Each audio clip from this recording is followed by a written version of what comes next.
क्यों रे, काम में ध्यान नहीं है जो सब्जी में नीला नमक भर दिया।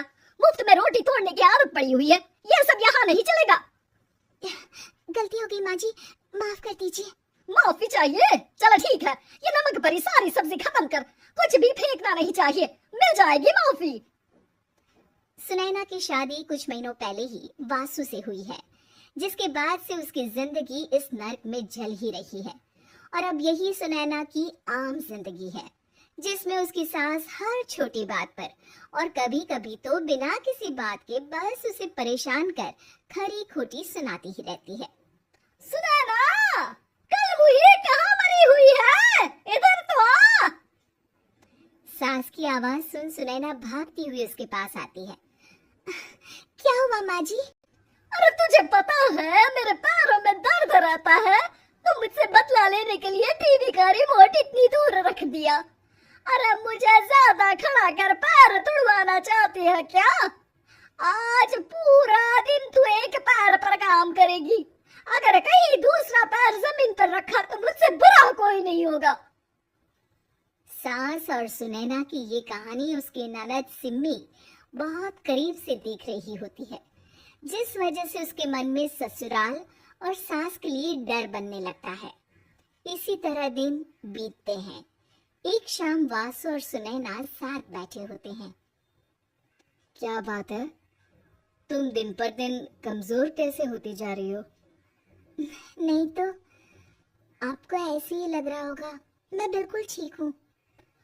हो सकता है, पर चलो ध्यान रखना, मुझे कुछ काम है। ऐसा बोल जैसे ही वासु जाता है, तभी सिम्मी वहां आ जाती है। भाभी, आप भाई को माँ के बारे में बता क्यों नहीं देती? वो आपके साथ बहुत गलत करती है। क्या सारे ससुराल वाले ऐसे ही होते हैं? भाभी, मुझे तो शादी नहीं करनी, बहुत डर लगता है मुझे। अरे तुम बेकार ही टेंशन ले रही हो, ऐसा कुछ नहीं है।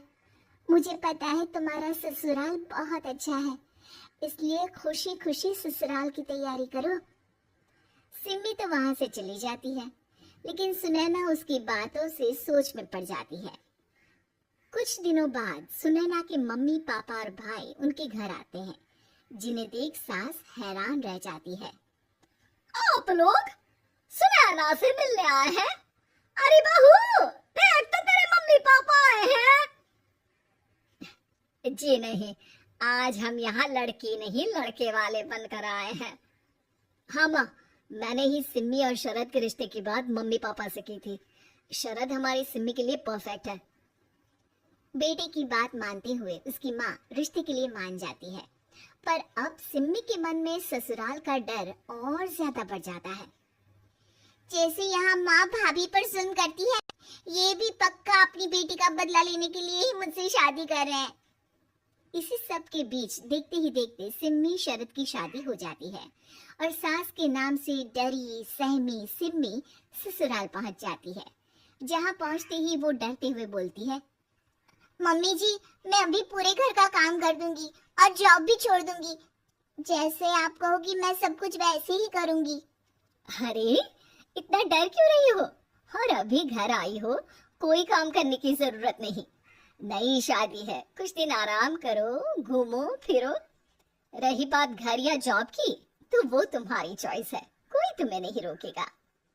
सास का ऐसा व्यवहार देख सिम्मी हैरान रह जाती है और अपनी भाभी सुनैना का ससुराल में पहला दिन सोचने लगती है। चलो हो गया कार्यक्रम खत्म, जा वासु आराम कर। बहू, तू अपने काम पर लग जा। काम से मेरा मतलब है घर का काम, क्योंकि अब से तुम इसके अलावा और कोई जॉब बॉब नहीं करोगी। हाँ। क्या हुआ, कहाँ खो गई? लगता है सपनों में ही घूमने लगी। बताती हूँ तुझे अभी। मेरी बेटी का मजाक बनाएगा? सपने में क्यों, असलियत में घुमा कर ला, जा। ससुराल की ऐसी इमेज सिम्मी ने कभी सपने में भी नहीं सोची थी। अपने आप को बहू नहीं, बेटी सुन उसे बहुत हैरानी होती है।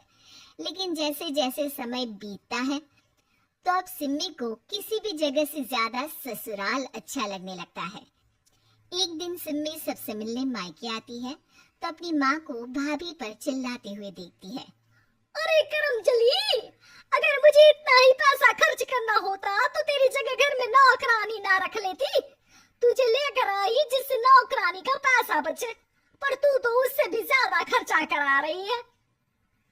बस माँ, तुम्हें कोई कुछ बोलता नहीं तो हर हद पार करोगी क्या?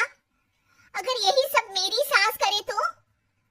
और तो उनकी बेटी को जिंदा गाड़ दूंगी। तुम्हारे और उनके अंदर यही तो फर्क है माँ। तुम उनकी बेटी के साथ क्या क्या करती हो, सब कुछ पता होने पर भी वो तुम्हारी बेटी को पलकों पर बिठा कर रखते हैं। एक आप है, उनकी बेटी को अपनी बेटी जैसा तो क्या बहू तक नहीं समझती। माँ, आपको सुनकर मिर्ची जरूर लगेगी, लेकिन मेरी सास मेरी माँ से अच्छी माँ और सास दोनों हैं। इस पर सिम्मी अपनी माँ को अपने ससुराल और उसके प्यार के बारे में सब कुछ बताती है, जिसे सुन सुनैना की सास को अपनी हर गलती का एहसास होता है। अगर वो चाहते तो आराम से अपनी बेटी का बदला मेरी बेटी से ले सकते थे, पर उन्होंने ऐसा नहीं किया और तुझे हमसे भी ज्यादा प्यार दिया।